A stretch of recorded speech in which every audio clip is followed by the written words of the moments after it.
বাজারে পাওয়া কিছু টুথপেস্টে মাইক্রোপ্লাস্টিক শনাক্ত হওয়ার খবর ছড়িয়ে পড়ার পর অনেকের মধ্যেই তৈরি হয়েছে উদ্বেগ। তবে বিষয়টি নিয়ে সিদ্ধান্তে যাওয়ার আগে প্রয়োজন গবেষণার তথ্য, ঝুঁকির মাত্রা এবং করণীয় সবকিছু বিবেচনা করা।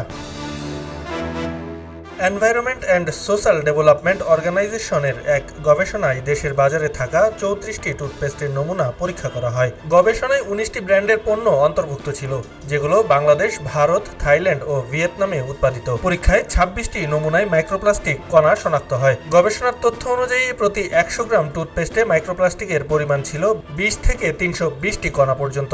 সবচেয়ে বেশি পাওয়া গেছে মেডিপ্লাস ফ্লোরাইড জেলে 320টি কণা। এছাড়া close up, Pepsodent, signal, Himalaya, Sensodyne সহ কয়েকটি প্রতিষ্ঠিত ব্র্যান্ডের নমুনাতেও বিভিন্ন মাত্রায় এসব কণা পাওয়া গেছে। শিশুদের টুথপেস্টও বাদ যায়নি।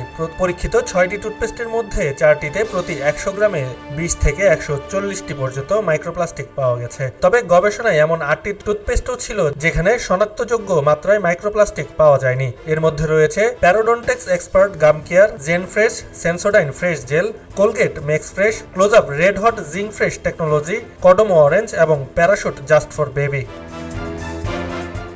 গবেষকরা বলছেন, টুথপেস্টে মাইক্রোপ্লাস্টিক থাকা মানব স্বাস্থ্য ও পরিবেশের জন্য সম্ভাব্য ঝুঁকি তৈরি করতে পারে এবং এ বিষয়ে নীতিগত পদক্ষেপ প্রয়োজন। এ ঘটনায় সুপ্রিম কোর্টের আইনজীবী মোহাম্মদ আবদুল্লাহ আল মামুন হাইকোর্টে রিট দায়ের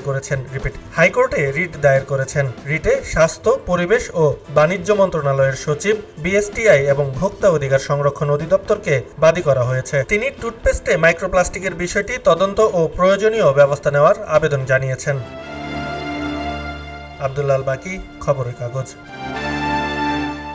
খবরের কাগজ, নিখাত, নির্ভীক, নিরপেক্ষ।